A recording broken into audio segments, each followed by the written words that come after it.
Okay, so I recently hired a sales rep and I've been thinking a little bit about the kind of frame that I want them to take in their calls. And we clicked pretty quickly when it comes to sales. We had the kind of same philosophy. We understood each other on, what kind of questions to ask, what kind of frame to be, and different things like that. And obviously that's why I hired them. And I thought that this would make a really good YouTube video because a lot of people don't have this frame and it really, really benefits me, benefits my company, it benefits the salesperson I've just hired. And it means that I've been able to sell, $4,000, $5,000 a month services. I've been able to deal with companies that are making north of $10 million a year. I've dealt with lots of different businesses, small and big, and I've been able to sell to all of them, to be honest with you. And so, this video is going to cover that frame, what you should really do, the kind of guide and the main principles to getting those big high ticket deals and closing on a consistent basis. But if you're not familiar with me, my name's Ben Lister. I help agency owners by documenting my learnings on this YouTube channel. I've started 2 companies, the kind of same one really, one that helped home improvement businesses, and then I've transitioned into any B2B business right now. Home improvement did like 6 figures. This business now is doing like more 6 figures, something like that. So the frame that I want my sales rep, and I would recommend you to do, is to understand that if this person is jumping on a call with you, the prospect is jumping on a call with you, they have a problem that needs to be solved, right? And this is obviously basics. If you are selling marketing, they need more business. If you're selling fitness, they want to be fitter. There's a problem there. They have something and they're not happy with it and they want more of it or a different version or something like that. There's a problem there. There's this bridge, right? Their current situation and their desired situation. We all know this, right? But when it comes to actually framing this on a call, if the person is coming to you for this, even if you reached out to them, they believe in some capacity or potentially that you could help them to solve this problem. You have the keys to the lock that they are looking to open. And now your job is not to actually sell to these people. Well, it isn't. Of course, it is in the general terms, but that should not be the thing that's on your mind. You should not be thinking, how much money am I going to make here? How am I going to sell to them? All this kind of stuff. You're going to actually help them to make a decision, to convince them to make a decision on themselves. Now, let's use the fitness example. If someone is overweight and they've been overweight for, 5 years or whatever it is, they've been dealing with this problem for a while.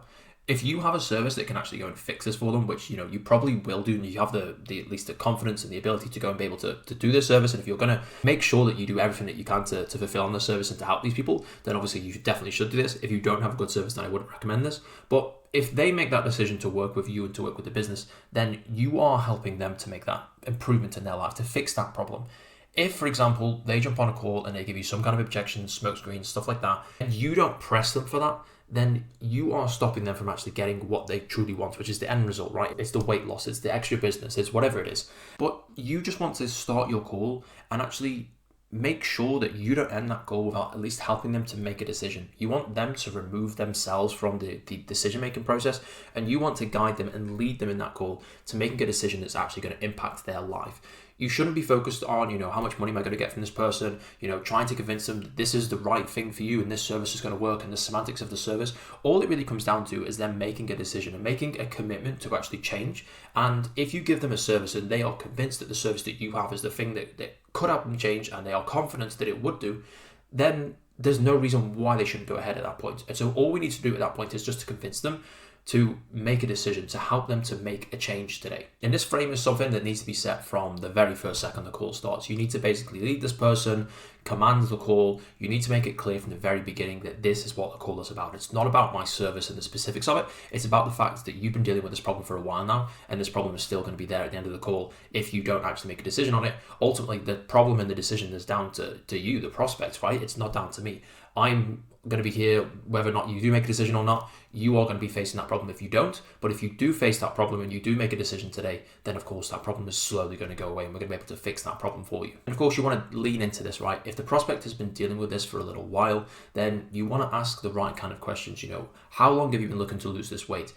How much is that actually affecting you? Is this something you've been thinking about for a while? When did you first start to notice that this was a problem? All of these questions are going to start to bring out some pretty tough answers, but this is the kind of questions and the kind of answers that we need our prospects to start to answer. And like I said, when they jump on that call, there's a problem there. They tell you that or not, whether it's very, very clear and obvious what it is, there is a problem there at play. And of course, we need to uncover what that problem is. And then we need to go into the details of that, why this is actually important, what kind of effects this problem is having, If this problem gets fixed, what happens? If this problem doesn't get fixed, what happens? What about if this problem actually gets worse over time? Has it been getting worse? All of these questions are really going to start to unearth basically details inside this person's brain, the reason why they've taken an hour out of their day, precious time out of their day, to jump on a call with you and talk about this. And if you start to push them and ask them questions that probably no one else has asked them before, and you really put that responsibility on them, and you basically, let's say for example, if it was fitness, and someone's been dealing with this weight loss, and then they can't really take the weight off. Maybe they've been slowly gaining weight over time.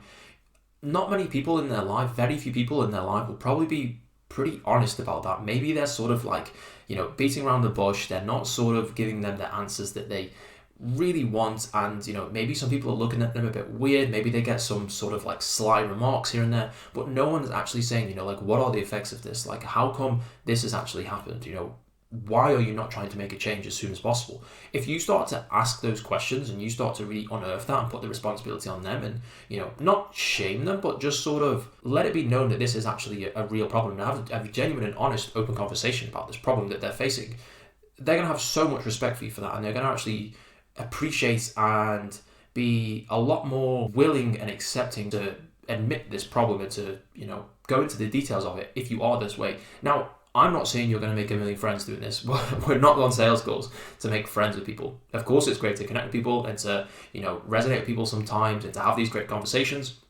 But ultimately, we're trying to help them to make that decision that's the best for them. If we're best friends and we're laughing and joking and, it's a fantastic time and it's a great call, sometimes that means that the call doesn't actually go down the direction that we want it to. And we don't give the problem the seriousness that it deserves at that point. We think that this is just a bit of fun. It's not really something that we're, too bothered about. It's like, oh yeah, maybe I'll fix it, maybe I won't. But if we're dead serious and we're dead honest about this, then we're not going to be laughing. We're not going to be joking. We're not going to be making friends. But what we will be doing is helping this person to actually go and fix their problem. And so just to give you some examples of how we do this, binary questions or very, very direct questions is a great way to do this. We want to get the prospect to see the understanding that we have. And so if we ask them questions that we know that they know the answer to, and they just definitely don't want to give the wrong answer to, we can start to do this. So we could say something like, are you ready to make a change today?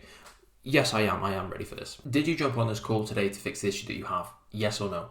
And will this problem still be there tomorrow if you don't fix this problem? Yes or no? And would you want to wake up tomorrow morning knowing that this problem is still hanging over your head? Yes or no? And so are you ready to make a change then today to get this problem fixed forever? Yes or no? And you can clearly see the direction that the questions are going there. And the person is not going to say that they are happy for this problem to be hanging over their head tomorrow, because they're definitely not, right? They don't want to get this fixed. And so when we start to understand and really give them the understanding that we have around this, we can really start to point them in the direction to help them to actually make a decision. And if we spell it out and we're super, super rational about things, you have this problem, you really don't want to face it because of X, Y, and Z. Can you see exactly why you making a decision today is the most important thing to actually going and fixing this problem long term, forever? And I'm dead confident, and we've done this hundreds of times, thousands of times, whatever it is. And I know, for example, if you make a decision to work with me today, that we're going to fix this problem for you forever, because we've done this before and it's kind of a no-brainer. And to be honest with you, I don't really care if you do make this decision today or not. Ultimately, you're the person who has to do that, because I'm fine, my company's fine, we're doing okay. The problem really lies with you, and that's your responsibility. And we're more than happy to help you with that every single step along the way. And we can hold your hand through the whole process and make sure this thing from top to bottom is covered by us. That's no problem at all. But the one thing we can't do is help you to make that decision. So are you ready to make that decision today? Yes or no? And that kind of framing, when you position yourself, and obviously this comes towards the end of a much, much longer call, but when you position yourself like that and you lead the call in that way and you ask those kind of questions, this is how you close those deals that are worth a lot of money, because these problems are so big when the service is worth that much, right? We're talking about fixing someone's business, giving someone a six-figure income, the opportunity to make top 1% money here, and this is the kind of price tag that is indicative of a service that solves that many problems, right? If you have a service that can do that, then you can command that. But obviously you need the sales that come with it. You need the binary questions. You need to lead those calls. You need to set that frame early on in order to do that. And I think if you just approach your calls in this way, then this is really going to be the thing that sets you apart from a lot of your competition. It's going to mean that you close at the rate that you want to. And you're going to be able to help a lot of people. And you might be having calls with people that have a really serious problem. They don't really know how to fix it. Things are pretty bad in their life because of this problem. And you can actually fix that. You can actually change that person's life. You can actually help them to improve that. But they don't really know that. They aren't really 100% convinced. You might be, but obviously you have to give that confidence and conviction. But you also have to help them to get over themselves and to get out of the way so that they can make the right decision for them. And this is basically how we do it. And you might have calls with guys who are twice your age, literally. I remember when I was first doing this and I was working in the home improvement space, I was probably having calls with guys that were triple my age, right? And it's very, very difficult to lead a call when you think that this person is sort of like above you or like a senior figure, right? But ultimately, if they are coming to you, if they've agreed to jump on a call, then you can ask those questions. You can push them in that direction. You can set that frame nice and early. And if you have a prospect that is being very difficult, that they don't want to set that frame pretty early on, and to be honest with you, I wouldn't actually push it a whole lot. Oftentimes, if someone is being really difficult, I would just end the call. To be honest with you, there's not much you can do about that. But if you set the frame early on, that like this isn't how it works. Like I want to get to the bottom of what this problem is here, and these are the questions that I want to ask to really uncover and understand what this problem is, so I can actually help you to fix that. Then you're going to close a lot of deals. And it's not an excuse that these guys are old and you're young, or you don't have that sort of responsibility or power difference. And it's not an excuse that you don't have that sort of authority over that person because there's an age difference. If you set the frame nice and early and you basically present what your company does and who you are and what you do and the problems you can solve, then this really, really shouldn't be an issue. And like I said, it's not an excuse. So forget about making money, forget about closing people or sealing the deal, anything like that. You are just there to help people to make a decision, whether that's the right one for them or not, and you just want them to get themselves out of their way so that they can make a decision that is the best for them. And so they're not going to be thinking about it. They're not going to be, taking some time to go through things. It's going to be yes or no at the end of the call. And if you get to that point, a lot of your calls will be yes. And so obviously you can sign a lot of clients and you can ultimately help a lot of people. If you are looking for more clients for your business, click the first link in the description. It's not some opt-in. I won't be spamming you with emails or text messages or anything like that. It's literally just a video of me explaining what my company does, how we've done this before, many times before. And yeah, but you don't have to click it, of course. I don't really care if you do or not. If you just want to watch these videos, that is completely fine. If you like the video, then like the video, comment if you want me to cover anything specifically, and obviously subscribe and all that good stuff as well. But yeah, thanks for watching and cheers.